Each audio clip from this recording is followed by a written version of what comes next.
You see what you're doing there, Francis? You're encouraging and inciting violence through the medium of Welsh ballads. Denzel, do me with your big black... Why are you talking to me like that? This is all getting very homoerotic. I did not intentionally. I'm brown sugar, motherfucker.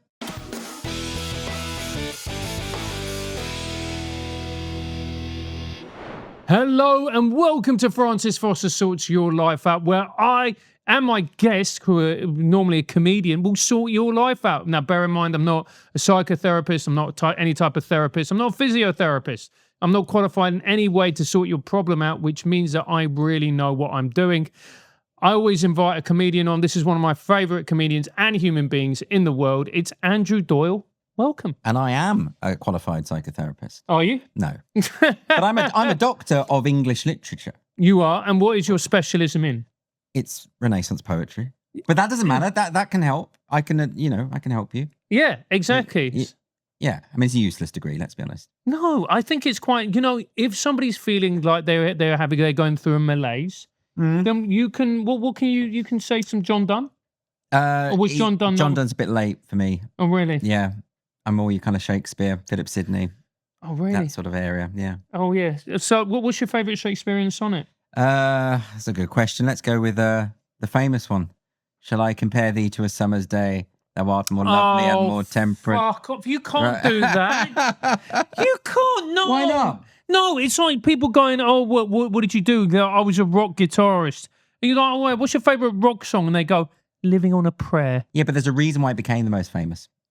Because it's a perfect sonnet. Just the construction of it, the layers to it. The fact that it's gay as all hell and people don't realise. Is it really gay as all hell? Well, it's a man writing to another man about how much he loves him. That's pretty gay. In my view, I think that's kind of gay. Really? So I didn't realise that. So, well, the first 126 sonnets are from one man to another, and the last 28 are to the Dark Lady. So it's like a bisexual love triangle. And people don't realise this about the sonnets. Like towards the end, he says to the Dark Lady he's going to know if she's had sex with his boyfriend because he'll get venereal disease from her. So, and none of this is known by people generally. So, they all say this is incredibly romantic. So he's writing to the Dark Lady going, if you get the clap, I know that you will have cheated on me. No, he's saying that if my boyfriend gets the clap, I'll know that he's had sex with you. Oh, so he's still shagging her while she's been, She's after his boy and he's shagging her as well. So it's a proper thing. If you want to impose a narrative on it, which a lot of critics would oppose. Right. I didn't know this was going to be a Shakespearean session. No, well, so he's knocking her off even though he knows she's got the clap. Oh yeah, but she's like a dirty kind of scutter type. So he likes it. He likes a bit of that, she's a proper slag. I mean, I think that's the technical phrase. Yeah, that is what she is. Yeah. So Shakespeare was he liked lads, but he also he liked them dirty. It depends if you read the sonnets as autobiographical, which a lot of people tend to do. But I don't know if that's fair. Right. Because like you could read any of the plays as autobiographical and say that he liked to kill kings and drown children, and Yeah, but that's different because that is these are characters that he's brought to life and told a story. We tend to think as poetry as being far more personal than that's true. Than prose or plays. Yeah. So maybe it's completely autobiographical. A lot of people have said that it is, and they've gone on mad crusades to try and work out who the Dark Lady was and who the young man was. And could she be a woman of colour? Yeah, very likely, or at least someone who is not well. How can we put it? Not white necessarily. Really? So he liked a lady of colour? Well, some people say it was Amelia Lanier, and some people say it was one of the black prostitutes that were working in London at the time. When Anthony Burgess wrote a novel called Nothing Like the Sun, he dramatised it as being a black prostitute who Shakespeare visited. So who the hell knows? No one knows. Oh, so he liked a bit of booty, did he? I've no idea. Lovely. There you go. Once you go black. I think he was probably bisexual. And didn't care. And, he was away from his wife. He didn't like his wife. We know he didn't like his wife because he left her. I mean, who likes their wife? Well, quite. Right? Yeah. She was an older woman. She was 8 years older than him. Yeah. They'd had sex young and she got pregnant, so he had to marry her. Then he moved off to London to become an actor and then a writer. Well, that means he was bisexual for definite. Definitely. Like, you don't get into the theatre unless you're at least bisexual. Exactly. And then in his will, he left his wife the second best bed. And that's all she got. That's all she got. She must have been gutted. That's all she got. All of the money. He was rich, by the way. By that point, all of the money and all the property and everything went to his daughter and her husband, His Susanna daughter and John. Yeah. And so his daughter, was she black? I don't believe so. No, but I don't know for sure. This is amazing. Was she black? Was she black? He could have been. Was Shakespeare black? I mean, it could be. Who knows? I mean, he did like rhyming. Was he the first hip hop artist of his day, Andrew Doyle? People do say that. They say that you That's should treat Shakespeare as rap. It doesn't really work as rap. No, I mean, Like Jay-Z doesn't do iambic pentameter. I just don't think it works. No, it doesn't. It doesn't. You know who did? I think iambic pentameter in a song was Stevie Wonder. Is that right? No, I can believe that of Stevie Wonder. Yeah. But I don't believe it of NWA and the rest of those fellas. You know? Yeah. I don't think that's their thing. That'd be interesting. Yeah. Well, maybe. Well, I've learned something about Shakespeare. If anything, gone down in my estimation, mate. Oh, really? No. If any, what a legend. We used to teach him, didn't you? I didn't realise he was knocking off black prostitutes. Well, you should have mentioned that in the class. It would have made it a bit more interesting. What were you teaching? Macbeth, probably. Something like that? I was teaching Romeo and Juliet in drama. Okay. Well, that's dodgy as well, because she's only 13. I know. But So- it's fine. It's fine. You know, it's just like they got a bit uppity, and I was like, look, it's just imagine you're working at the BBC. I can see why you didn't stay in teaching. Yeah, I mean, like, she was 13. How old was Romeo? A few years older. So he's probably like 15, 16, something 15, like that. 16. Yeah, so it's different, isn't it? I know, I get that. But Yeah. it's still dodgy. And they're Italian. Yeah, exactly. They have different rules over there, don't they? You know what those boys are like. Yeah, They'll do I anything. Do you like Romeo and Juliet?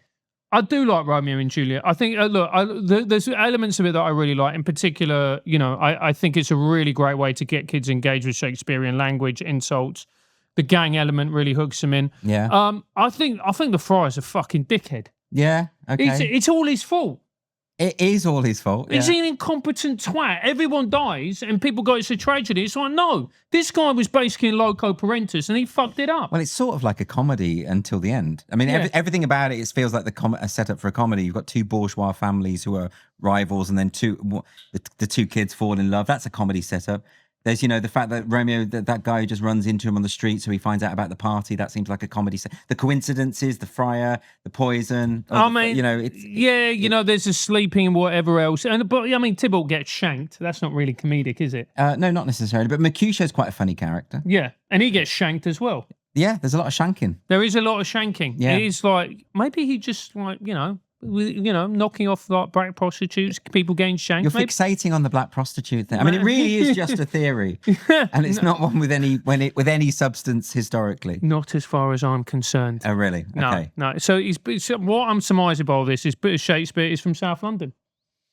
Totally. He was really into grime. Yeah, exactly. Yeah. I mean, someone's probably said that somewhere. Someone. Anyway, Doyley, it's a pleasure having you on. Yeah. And what we're going to do is we're going to take questions from our audience. They know you're coming on. They're very excited. Is that right? Yeah, they are, and they want your answers to their problems. Now, That's your solution. these are their personal problems. That Yes, they've got. yeah, Okay, yeah, right. yeah, Okay. yeah. I have to warn you, like when I've given advice in the past, it's sometimes gone bad. Yeah. Well, basically, if I mean, you there was a fatality. was it? Yeah. Well, what do you mean? Well, I can't go into it for legal reasons, but you know, I'm just saying, just don't necessarily take my advice. Well, look, if you take advice from a comedian, you're already an idiot. Yeah, exactly. So we will bear that in mind. Yeah. So let's have our first. Francis, my uni lecturer told me my essay was Eurocentric and marked me down. I thought I was being objective. How do I approach this without making it worse? Was it an essay on the EU? I don't know. It doesn't say. Because it would be difficult not to be Eurocentric in that circumstance. Because what does he mean exactly? He means that. Oh, is it like an English literature essay? Yes, but let's take it as an interesting. Okay, so well, what's happened there is the teacher is making that mistake that a lot of teachers do, where they mark you down if they don't agree with what you say. Yeah. And there's a lot of activists. Oh, sorry, I've just swallowed a tooth. There's a lot of activist teachers, aren't there? Yeah, there are a lot of activist teachers. Yeah. Were you an activist teacher? I would say I was quite lefty, quite openly lefty, and I think I was young when I was in the sort of teaching profession, and I think I didn't hide my politics as well as I should have done. I think that's definitely the case. But on the other hand, I always like to say the opposite of what I thought. Sometimes just to challenge and just to sort of play devil's advocate. So no, I think I did a reasonable job of balancing it. I think, but it's difficult, isn't it? Because you've got a captive audience. They're all listening to you. I can understand why teachers let it go to their heads and they start. And also, you'll always win the argument because they're kids and they're not bright. Yeah, that is true. It's a great point. Were you a good teacher, Doyle? It wasn't really what I wanted to be doing, and also I found that doing stand-up and teaching at the same those two things aren't really. Yeah. You can't do them both. I mean, I got called into the headmistress's office, and she had a printout that a parent had sent in of a lot of my jokes, which were on a review, and she said, "I've had a complaint from a parent. How do you justify all this?" And that's So what were the jokes? I can't remember, but there was something sexual in there, and so I. But what I said to her is, well, I don't say that in front of the kids in the class. Like that's a show. That's a different thing. And but she was an insane fundamentalist religious zealot, so she didn't really appreciate it. No, I can't imagine that she did. And so I imagine that you were very good with the smart kids, not particularly good with shall we say, the less intelligent. That is exactly correct. Yeah, I was good at pushing the kids who were smart and they read independently and that kind of thing. And with the thick kids, I just couldn't do anything. Couldn't do it with them. Yeah, I just couldn't. I'd explain apostrophes, and they'd look at me like I was speaking another language, and then I'd just give up. Like, well, I've done all I can here. Because it's not difficult, is it? Apostrophes. There's 3 basic rules, and once you've learned those rules, you know how to use apostrophes, and anyone can learn it in 5 minutes. So I find it the most unforgivable thing, actually, when adults can't use apostrophes. I think they should be executed. I'm not being. I think they should. Yeah. You think they should? That you would bring in executions? Okay, I'm gonna do this. So what we're gonna go for? Because there's several crimes when it comes to grammar. There's apostrophes. Yeah. There's use of the word there. Yeah, there, and there. Yeah. Yeah, there, and there. There is also, what is the other one that people always never use properly? There's apostrophes. There's semicolons and colons. There's semicolons and colons. I find semicolons and colons more forgivable. Right. Because it's they look similar. It can be quite technical, the use of a colon and a semicolon, as opposed to there. I mean, don't give me that look. Well, I'm judging you a little bit now. Really? It's really easy. Semicolons and colons. I know it is, but it's more technical than there, and there. Okay, fine. Even so, this stuff is like, I get there's a lot of difficult stuff about grammar and syntax, but these things are the easy things. Okay. Yeah. So there's absolutely no excuse. Yeah. Oh, can you ever blame the kid though? Always blame the kid. Yeah, that is true. Yeah. You would have made a great father. Why didn't you want kids? Yeah, not for me. Really? I like reading books. You can't read if you've got kids. You can. You just read like The Cat Sat on the Mat. Yeah, I know. It would drive me absolutely insane. So what should he do? What should she do? I think, well, you can either do 2 things. You can either play the game and write the essay that the teacher wants you to write, get the top marks, get a really good job in the end of it and have a happy life. Or be a rebel. Write what you want, say fuck you to the school, and then, die poor and alone. So either way, but you'd have your integrity. Yeah. That's what or you start a podcast so you get a cushy job on GB News. There we go. Do that. Yeah. Could be. Yeah. So, they all sound like terrible options, I'm going to be honest with you. But also saying that your essay is Eurocentric. I don't even know how could your essay be... In other words, you're not taking into account cultures from around the globe. Yeah. And their lived experience. Well, if it's an essay about, say, an African novel or something, then, and you're only talking about, Croydon, then there is a point there. I mean, there are times where Croydon does feel like an African novel. Yeah, there is that. And I've lived in Croydon, so shut your face if you're moaning. You're not being down on Croydon. No, but no. I mean, it might be. I would have to see the essay to see whether it's a legitimate criticism. Okay, I think that's absolutely fair. Well done. Okay, Francis, my dad says gender dysphoria is a trend and won't let my youngest sibling explore their identity. I want to support them, but I'm scared of family backlash. Mm.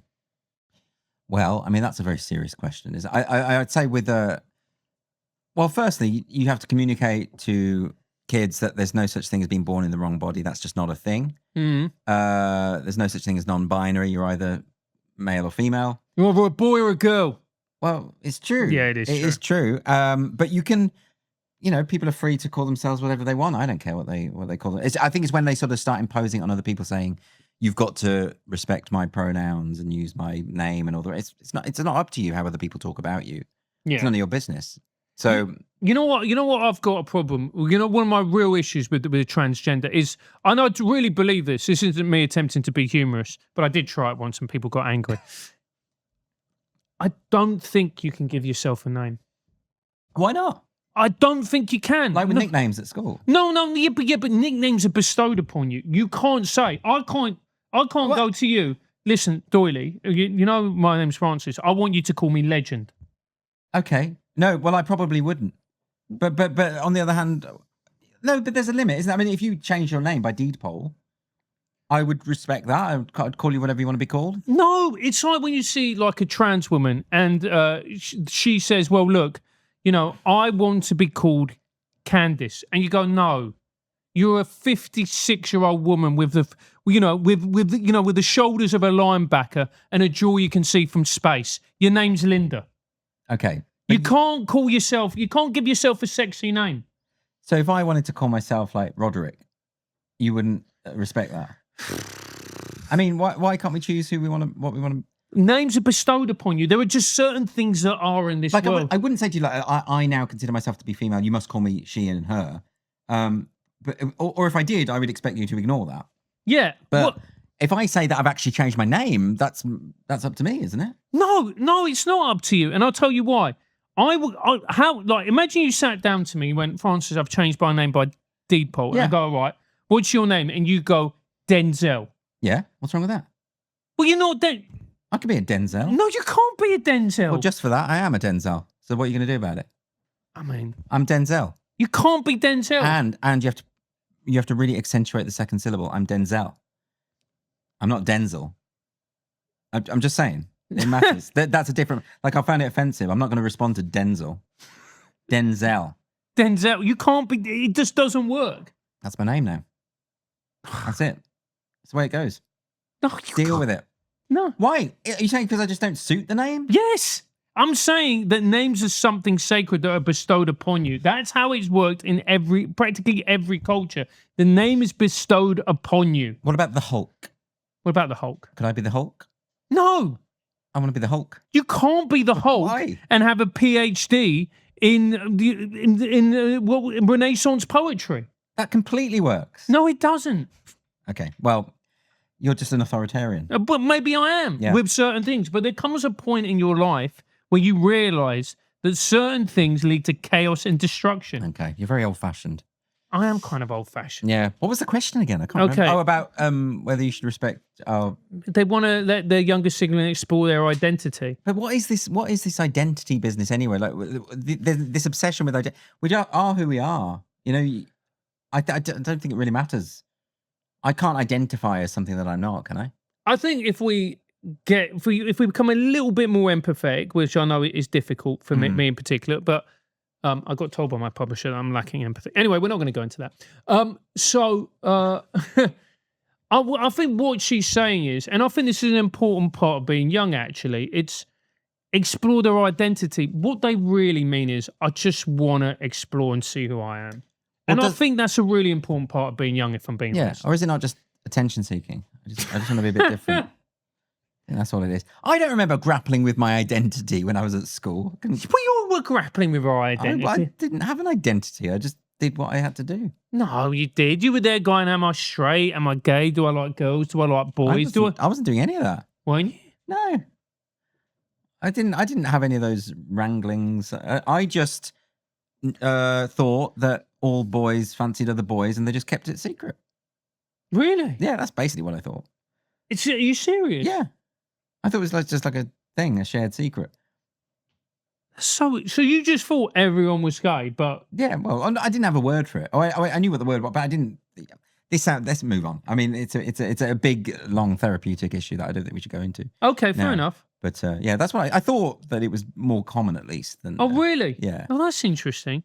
Yeah. That's okay, fair enough. So do you think he should support his younger sibling or younger sister? I don't know. No, just disown them. God's sake, just disown them. Why? Yeah. Look, I know what you mean. It's annoying. It's annoying, but I think part of it, like you're the one who says I can't be the Hulk, so you are against people exploring and identifying themselves in the way that they want. Okay, maybe I am. Maybe what we are is just two old bigoted conservatives. I'm not even conservative.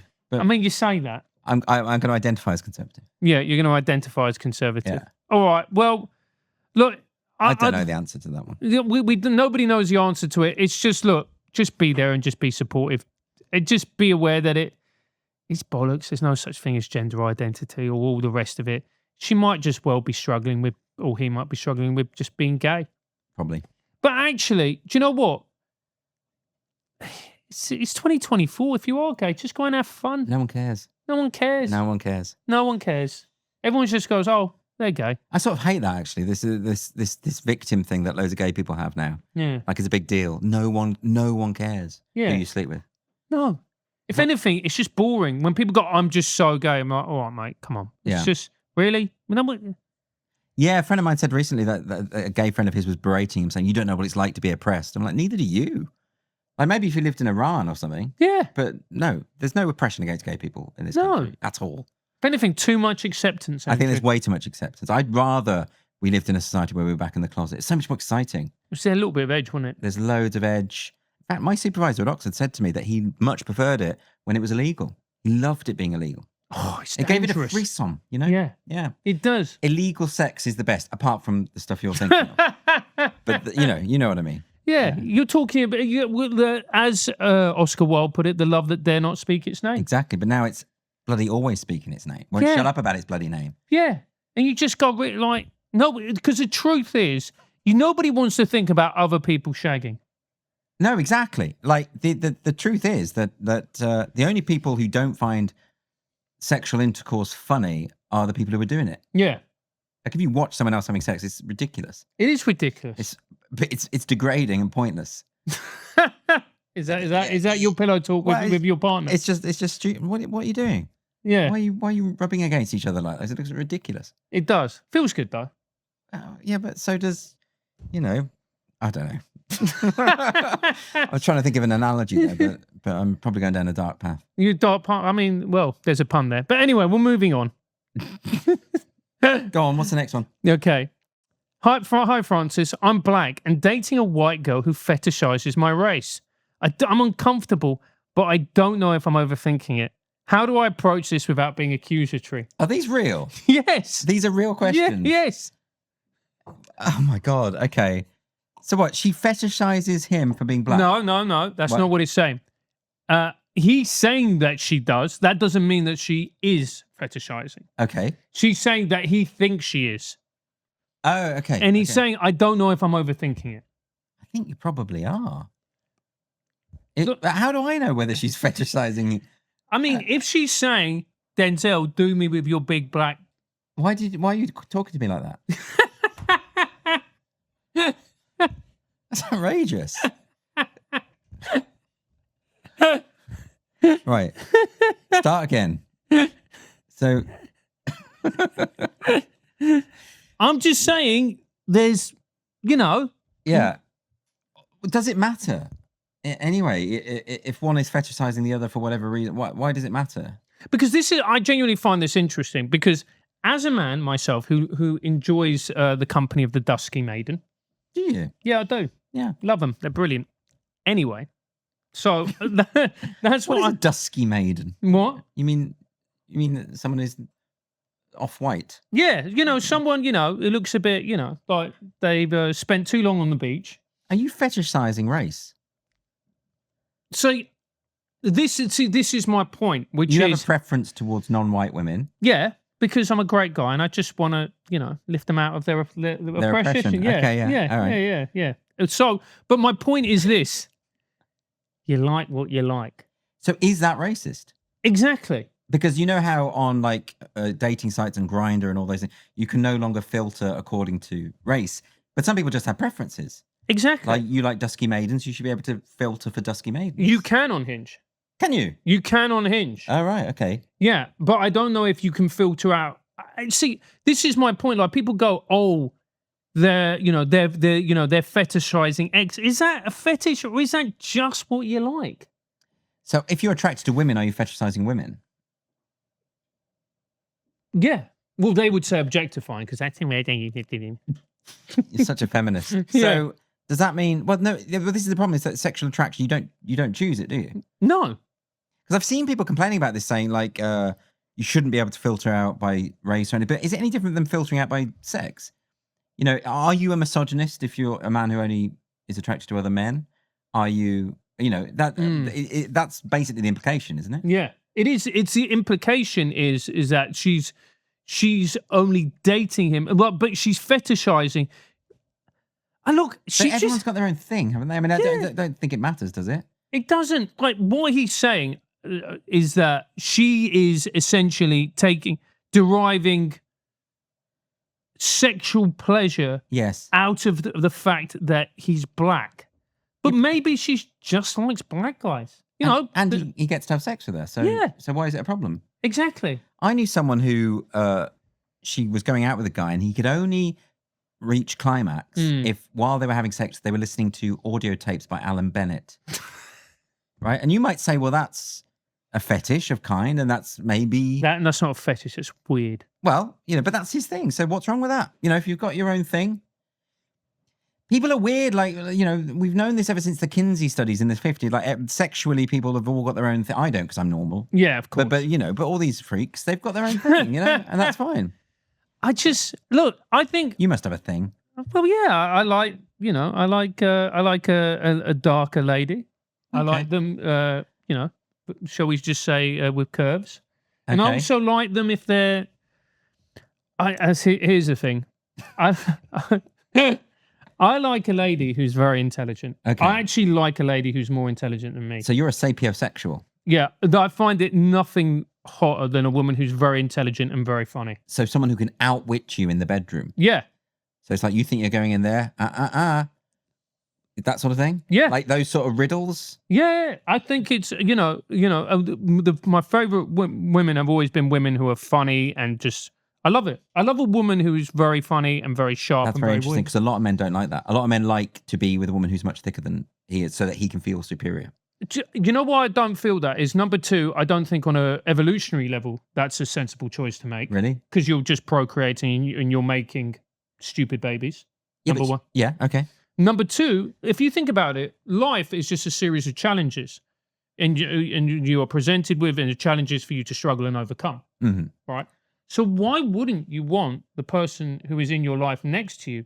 Why wouldn't you want them to be as intelligent, if not more intelligent, to help you overcome these challenges? Well, yeah, fair enough. But I don't think it's as calculated as that, is it? I think you fall in love with who you fall in love with, and you don't really assess it in that way, do you? No, I find people who are not interesting or intelligent or I just find them boring. I like people who are fun. I find some intelligent people boring. That's the problem. I find intelligent people are boring if they take themselves seriously. Yeah. Well, there's a lot of that. Yeah. Yeah. And you're just like, you're going to die, dickhead. And it's Can we not sexy, No. you know? You know what's sexy? Go on. It's people just going, you know what? Fuck it. Let's do it. Go on. Let's just do whatever it is and let's have fun. So then why is this person overthinking this? You know, I think it sounds like his problem, not her problem. I agree. Yeah. I think that's what it sounds like to me. You've got And a woman who wants to have sex. But, and you're worried about, yeah, it's his. I think he's projecting. Yeah. And look, Maybe he doesn't like white women. Or maybe he's fetishizing white women. Is that possible? There we go. Solved it. yeah. So maybe you're fetishizing her. That's a great point. Could be happening. Yeah. Yeah. I don't know. I don't know who these people are. I know nothing about their lives. You're too intelligent for the show. Stop You've talking. asked me to talk about these people. I don't know who they are. I don't know what they are. I think these are all made up. Well, what do you like in a partner, Doyle? It's none of your business. That's how I know you're a conservative. Okay. Francis, my flatmate is obsessed with Andrew Tate. He blasts his videos on full volumes and tries to alpha me in conversation. Should I challenge him or let him embarrass himself? Okay. Andrew Tate. I know so little about Andrew Tate. I mean, I haven't watched any of his videos. The only thing I know about him is I've seen clips of him saying really stupid stuff. Mm-hmm. And that's about it. I don't understand what the obsession is. Can you explain it to me? So we currently live in a world which is very feminized. Andrew Tate presents a kind of parodic, I would say, hyper-masculine. And he's sort of joking, isn't he?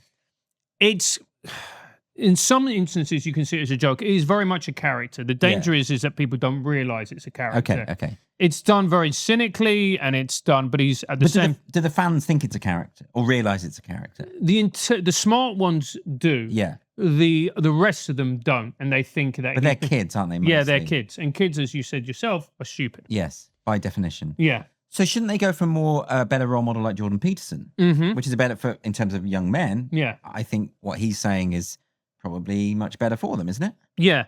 And it's also the thing about Tate is it's like I said, it's a parody of almost hypermasculinity. Yeah. So you get the shirt off, the ripped torso, the six pack. Well, that sounds very homoerotic to me. It does. Tight trousers. Is he doing that deliberately though? That's again part of it. Yeah, that's part of it. Because hypermasculine culture has always been homoerotic. Oh, absolutely. Yeah. Absolutely. They're like, you go to a lot of these, deeply Islamic countries. I mean, they're all fucking bumming each other. Do you know what I mean? Well, I think something to do with the porn searches that they've done show that homosexual porn is much more common in the countries where it's outlawed. Really? Which makes complete sense, of course. Of course it would. Yeah. Yeah. So what you're saying is it's a character, he's gay, don't worry about it.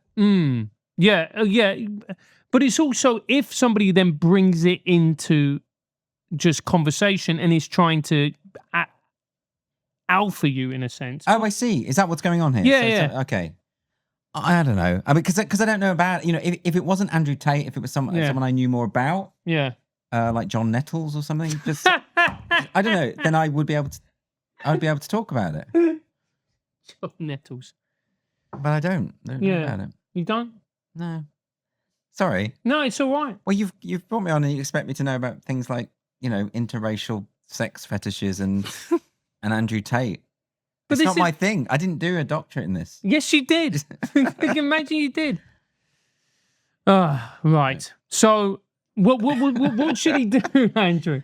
What was the problem? The problem is people trying to alpha male each other. Yeah. Well, the way I do that is if someone tries to alpha male me, is I challenge them to a game of badminton, and then when I win it, I nail them. I'm like, how about that? That's a smackdown. My shuttlecock has slammed you into the ground. This is all getting very homoerotic. I did not intentionally. Is it just the thought of Andrew Tate? No, it's you. It's me. Yeah. I'm a homoerotic presence in your life. Yeah. There you go. So. Yeah. All right. Well, there we are. There we are. Challenge into a game of badminton and smash him with your shuttlecock. That's it. Dear Francis, my friend became ultra woke at university or after university and now accuses everyone of microaggressions. It's exhausting, but I don't want to lose a friendship. How do I handle her? Of course, it's a her. You do some sort of like aversion therapy. So whenever they mention a microaggression, you slap them. And then they learn not to mention it. There you go. That's it. So physical violence. I mean, is a slap really physical violence? Yeah. Okay, you don't have to do it that way. You could give them a little electric shock, like just have a couple of electrodes and just, you know what I mean? On the nipples. Well, wherever it might be, wherever is expedient. Yeah. I think that's what I would suggest. Do you know what I find? Like, I'm going to disclose something here. I have anxiety, sometimes quite severe and whatever else. And like I got to exercise, I meditate, I do all of this stuff, right? In order to try and live in a, in a way that can control it and overcome and blah, blah, blah. This microaggression thing is the worst. Why? Because you're constantly worried about what you're saying? Well, no, it's because what you're doing is you're just weaponizing your anxiety and saying to people, you can't have a normal interaction with me. Well, you're perceiving things that aren't there. Yeah. And you're making people very, very guarded and cagey about speaking openly. Yeah. I mean, the thing about friendship, as you know, is you always have to have the potential to say something that's misjudged. Yeah. And to be forgiven. Yeah. Because otherwise you won't have any friends left. Yeah. Particularly my friends. Yeah. Because they constantly say awful things. Yeah. And I have to be forgiving. Yeah. You know? And that's just me. Well, exactly. Like the microaggressions you say, I hate you. You're a dirty that sort of stuff. I think that's a microaggression. Just trying to be your friend. Well, it strikes me as a microaggression. It strikes you as a microaggression. Yeah. But are you just being oversensitive? Maybe. Maybe I deserve all the horrible things you say. Do you know, like, I see sometimes comedians in places in America, and it's now become very, because it's a backlash against woke culture and woke comedy and blah blah blah blah blah, and they start using words like that word, What and word? the F word. Say it. I don't. It makes me uncomfortable. Why? I don't like saying it. Go on, say it. It's not nice. Why? I'm giving you permission to say it I don't like on behalf it. of my people. I don't like it. Go on, say it. It's nasty. It's not. It's lovely. I like it. You like it? I consider it a compliment. You consider Look it. at me. Look at me and say, Denzel, you're a. Can't do it. Oh, come on. This is your red line. It's interesting. I didn't know this about you. This is your red line. You can't do this. I'm very conscious. I don't like upsetting people or hurting them. But I would actually be happy if you said it. Mostly because someone's going to clip it and get you in trouble. I can't do it. I'm genuinely, it makes me go, ugh. Okay. But I don't know, like, on the one hand, free speech, you should be able to do that. I just think some words are really and I think you should be able to say them. It makes me feel uncomfortable. Of course, I'm not about compelled speech. Yeah. I was just... No, I'm not saying that you are. I'm just saying, and you should be allowed to use them, and I'm talking about comedians and whatever else. Yeah. It just does something. I think it's because I grew up in South London in the 80s where, people, people were beaten up for being gay. I knew people who got, like, gay bashed and blah, blah, blah, blah, and, like, beaten up by the National Front and, I know, yeah, of course. And I get it. Like, I have words that I don't say, I'm uncomfortable saying. But that's, so I'm not seriously telling you you've got to say it. No. I know you're not. I know this is a joke, but I find it interesting to explore because I get quite a visceral reaction when I see people using that word. That's interesting. I get like, well, it's a violent word as well. I think it's because it's got those connotations of burning people at the stake, and that there's something about it. And the word was always, like you say, used during gay bashings and stuff like that. So there is a visceral quality to the word. Yeah. So that is, there is something about it. It's difficult to use it. Well, I hear it used among gay men all the time. Yeah. But it's different, isn't it? It's like black guys using the N-word. It is like that, isn't it? Yeah. Actually, isn't this a bit like when Samuel L. Jackson was being interviewed and he was trying to get the white interviewer to say the N-word? Because the guy had said to him, you've been in this Quentin Tarantino film, this word is used a lot, is it? And Samuel L. Jackson says, say it. Go on, say it. And he keeps going. Like, come on, I want you to say it. And it's awful. It's awful. There's been a lot of controversy surrounding the usage of the N-word in this movie. And nobody, none. The word would be... Oh, I don't want to say it. Why not? I don't like to say it. Have you ever said it? No, sir. Try it. I don't like to say it. Try it. Really? Seriously? We're not going to have this conversation unless you say it. You want to move on to another question? Okay. Awesome. I don't want to say it. Come on. Will you say it? No, fuck no. That's not the same thing. Why do you want me to They're say it? going to bleep it when you say it on your show. Say it. I can't say it. If I say it, this question it won't make air. Okay, forget it. Okay, I'll skip it. Sorry, guys. It was a good question. No, it wasn't. It was a great question. It wasn't a great question if you can't say the word. I wanted to ask about... It's kind of funny, though. Yeah, I can imagine. I imagine the interviewer's like... I mean, he's a funny guy. Yeah, he's a funny guy. And like, if I was... Yeah, and he was trolling him. He was trolling him, yeah. He was trolling him. Yeah. Because also, as well, it's a stupid question to ask. Yeah, of course. But he knew he couldn't say it. That was the joke. Yeah. That's all I'm doing to you. Yeah. But I think you should be allowed to say it. I find it very interesting that it makes me deeply uncomfortable. Yeah, well, that's the power of words. Words have baggage, don't they? It's true. It's like my former name, Andrew. It's like it's viscerally upsetting to me. It's dead. It's dead naming. So yeah, it's difficult. I know I only changed it like 20 minutes ago, but it's become part of my identity now. That Are you transracial now? It's not race. It's just a name.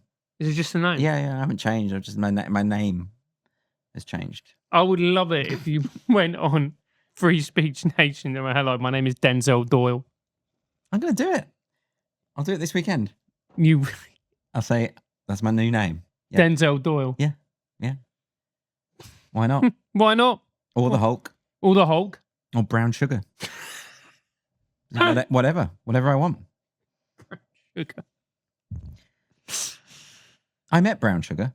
Who is Brown Sugar? So it's a Rolling Stones song. Of course, I know Brown Sugar. Oh, you met the girl. I met the girl. Wow. Yeah. Her name was Marsha Hunt. Marsha Hunt.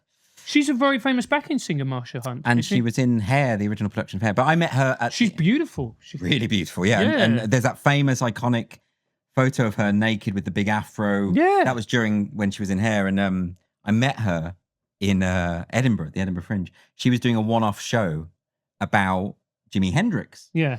And she came to see my show because I was in a show with 2 other comics. We did one of those, 3 comics on one bill. Yeah. And because 2 of us were white and 1 of us was black, she said that reminded her of the Jimi Hendrix experience. Yeah. So she came along to see us. And then she got my friend Joe Lead, who was the black guy in the show, to be in her show and smash up an electric guitar on the stage, which was great fun. It was just a one-off show she did. But it was really good. It was actually my favorite show that year. But she was so lovely, and I love the way because she spoke in that old style, almost like jive. Yeah. And she said to me on my first meeting with her, she said, "I'm Brown Sugar, motherfucker." She just said it, and that's the way she spoke. Really? And it wasn't affected. It was just the way she spoke, and because she had a kid with Mick Jagger. Yeah, she did have a kid with Jagger. And there's some dispute over who Brown Sugar is about, and she was adamant that it was about her. I know that some other woman has said it's about her as well, but I think it seems likely, Yeah, because the other one was the other girl who was very beautiful actually, who not Ronnie Wood. Keith Richards had an affair. He didn't have an affair with. He had a relationship with her. Was Ronnie Spector. Right. Okay. Ronnie Spector, who was obviously the Ronettes. Yep. You do run, and Of all the course. rest. Yeah. So that was yeah. Yeah. Because have you ever read the interview with Keith Richards where the journalist goes to him? So obviously, Brown Sugar, that's about your heroin addiction. He's like, no. Yeah. People. Well, you would assume that, wouldn't you? Yeah. He was like, no. Is that the song they don't play anymore because they say it's offensive? No, it's not. There's one of their songs they say they won't play. Yeah, rape, murder. It's just a shot away. It's just. I love the Stones. I forgot the name of it. Right. That's a shame though when they start saying, "Well, we can't play the song anymore. It's offensive now." It's over time. Do you know when yeah, and when people go, "Oh, well, this is terrible," and you're going, "But it's a banger." Yeah, exactly. Tom Jones won't sing Delilah anymore. Oh man, fuck off. It's if you go and see Tom Jones in concert, you want Delilah. Yeah, but it's a violent song. Well, because it's about Samson and Delilah. Yeah, but it's domestic violence, isn't it? So. You see what you're doing there, Francis? You're encouraging and inciting violence through the medium of Welsh ballads. It's a very common form of incitement. Yeah, my favourite song is about domestic violence, or one of them. What is it? John Lennon's Jealous Guy. I don't know that song. I'm sorry that I hurt you. I never meant to make you cry. I'm sorry that I hurt you. I'm just a jealous guy. So why is that offensive then? Well, no one's ever talked about it because the thing about the song is it's about taking something awful, which is abuse, and showing contrition and shame and regret and pain. That's what makes it such a beautiful song. Because it's a work of art, right? Yeah. So this is incredible. The literal mindedness where people take a song and they say those lyrics are offensive. Like they're not meant to be taken literally. No. There are all sorts of. There's that song by Tori Amos, The Waitress, which is she starts, "I want to kill this waitress, but I believe in peace, bitch." You could take that literally and say that's offensive. Yeah. But she still sings that song, I think. Yeah.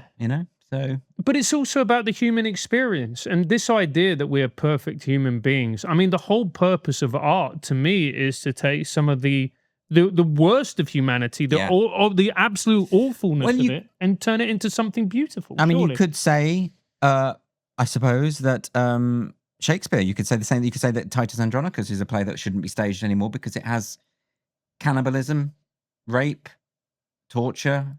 Yeah. I mean, he kills these 2 guys and cooks them into a pie and feeds the pie to their own mother. I would say that's quite dysfunctional. It is. You know, but you don't watch that and think, well, that's incitement or problematic, or you know, you understand that it's not real. Well, you say that, but now we've got trigger warnings for Shakespeare. Yeah, I don't like that at all, because I think it implies that there's something dangerous about words or about art or about creativity. I mean, I get that we've always had warnings on films and stuff, but I just think, you know, it takes something away from it, doesn't it? I think art is dangerous, and art, many ways, the best art is actually dangerous. Absolutely. So I got talking to the head of the Welsh Opera once, and it was about a production they were doing of. There was an opera version of Dead Man Walking. Do you remember the Susan Sarandon? Yes. We were going to interview her. Really? Not Susan Sarandon. The person it's about. The person it's about. She's still alive. She's a nun. She's in her mid to late 80s now, and she lives in New Orleans. Sister Mary Prejean. That's it. Because the challenging thing about her story is that she's defending people who did commit the crime. Yeah. Right? And they're on death row. And so Dead Man Walking, what's interesting about it as a film, I think, is that he did kill and rape or whatever, you know, or whatever it is. Did. Now in the opera version, what the creatives had done is they'd open the opera with the rape and murder scene. That's the first thing you see, which is really interesting artistically, because it means that you know that this guy's done this horrendous thing, and that adds all sorts of challenges to your views on capital punishment and all the rest of it. But what this guy told me at the Opera House, that what they'd done is they'd had a meeting, and all of these staff members had insisted that they email all ticket holders to tell them in advance that there was a disturbing scene at the start of rape and murder, and what they should do is arrive 10 minutes late if that might trigger them. But of course, if you do that, then you don't get the full experience of what the creatives, what the director, what the writer is trying to achieve. Yes. And you miss that experience. It's not the same experience anymore. No. You know? So I think what you say is right. It's anti-artistic, ultimately. Yes. It's artistic, and it's infantilizing the audience. Right. And if you are presenting a work of art, which is about that particular issue and highly challenging, then you have to include it. And also, as well, it's on the audience to do a little bit of research. Well, there's that as well.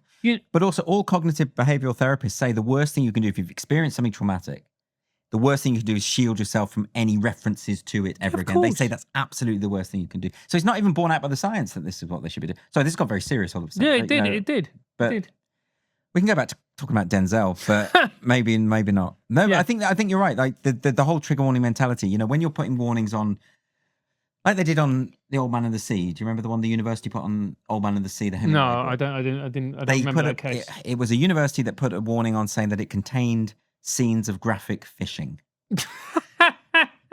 So apparently that's upsetting to people. The one on Julius Caesar was good, but it contains scenes of a murder. And I kind of think if you don't know that already, don't study Shakespeare. Yeah, and we've all seen in movies and films. Like, when I was 11 years old, I was watching Goodfellas, like people getting shot. Right. Yeah. And I was like, this is fucking brilliant. But although films have always had warnings for parents, right? That makes sense. That makes sense to me. Yeah, right? Of course. But when it comes to adults, don't patronize us. No, exactly. You know, couldn't agree more. All right, one more. We're out of time, guys. What a beautiful discussion that was. We got into everything and nothing. Doyley, where can people find you? What do you want to plug your Substack? Yeah, I'm on Substack. It's andrewdoyle.org, and I update that very regularly. Perfect. All right, and thank you for watching. Make sure to like and subscribe. We'll be back next week with another incredible guest. Thank you. Check out my Substack. I write about lots of things. It's all very fun. Dusky maidens, mostly. Dusky maidens. Maidens of colour, thank you. Goodbye.